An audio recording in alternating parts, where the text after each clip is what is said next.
Welcome back to the Hot Diggity Dog Read to Your Dog at Home series. Today we'll be reading chapter 18 where things are getting pretty scary.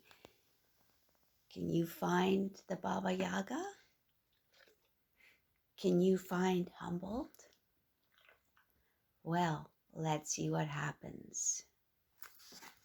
Humboldt woke to the sound of metal scraping against metal. This was the third morning of captivity, the longest time he had ever spent inside, and he was feeling weak. He pressed his ear against the door to determine what the strange noise was. He tried the doorknob. It opened.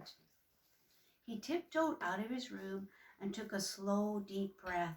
The house smelled of cat. He padded toward the irritating sound. She was in the kitchen, cleaning a pair of metal tongs. She hadn't noticed him yet. He had never seen her in daylight before. The first thing he noticed about the Baba Yaga was her mouth, or more accurately, the lack of one. Where her mouth should have been was an empty space. Her lips were but a tiny sliver, as if sewn shut.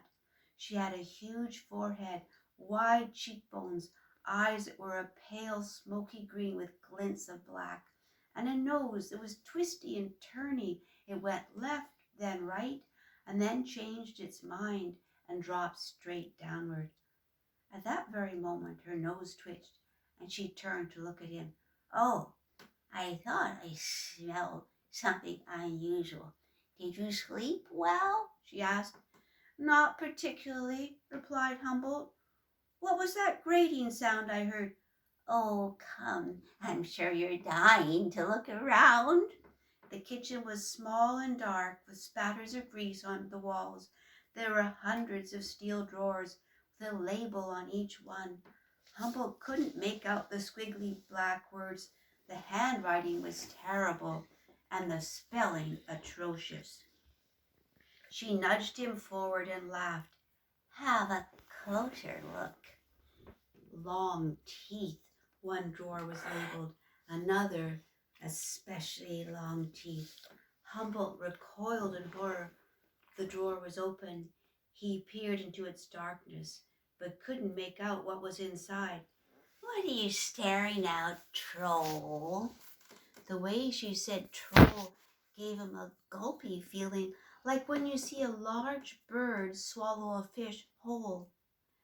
"What's in that drawer?" Humboldt asked. "Equipment." The Baba Yaga's eyes brightened. The little glints of black shimmered. A positive gaiety overtook her. She hopped on one foot and then another. "Let me show you around." Humboldt tried to look enthused. "Splendid idea." She led him by the paw into the living room. On the way he noticed a note on the broom closet. "Must not eat troll." If you look carefully on the broom closet, you might be able to read it. See how good? Check out the Baba Yaga's spelling.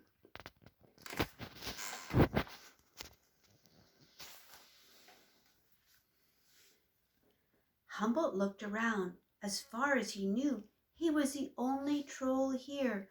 So who was the note for?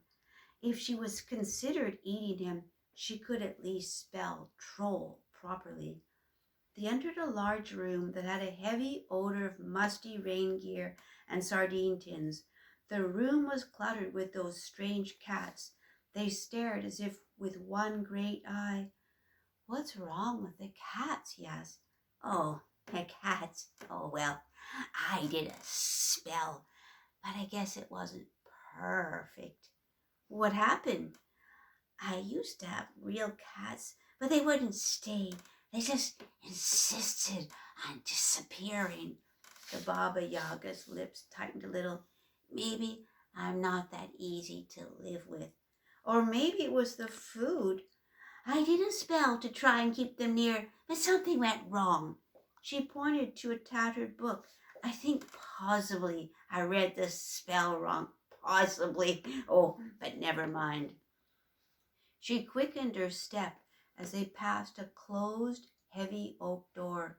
She pushed Humboldt in front of her. Mustn't stop here. The room mustn't get us. What's in there?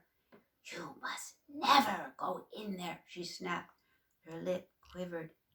That, she said, each word dropping from her mouth like a black stone, is the room of galloping darkness. Humboldt stepped toward the door to investigate. Has anybody ever been in there? Come away from there! She yanked Humboldt by his paw and steered him back into the kitchen. So, aren't you curious what's in the drawers? I'm not sure.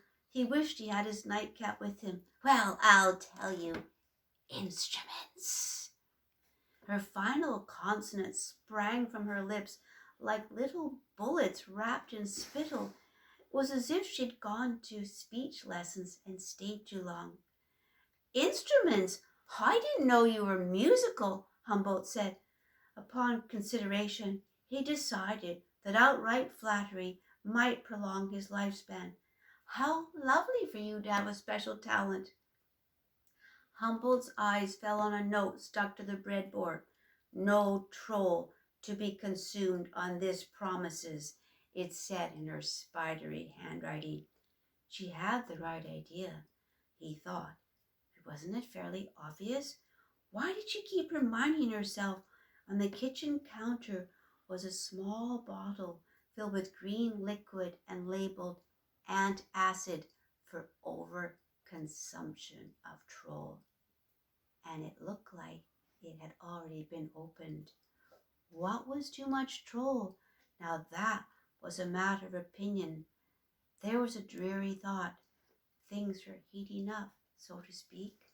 And, oh, there's a knock at the door.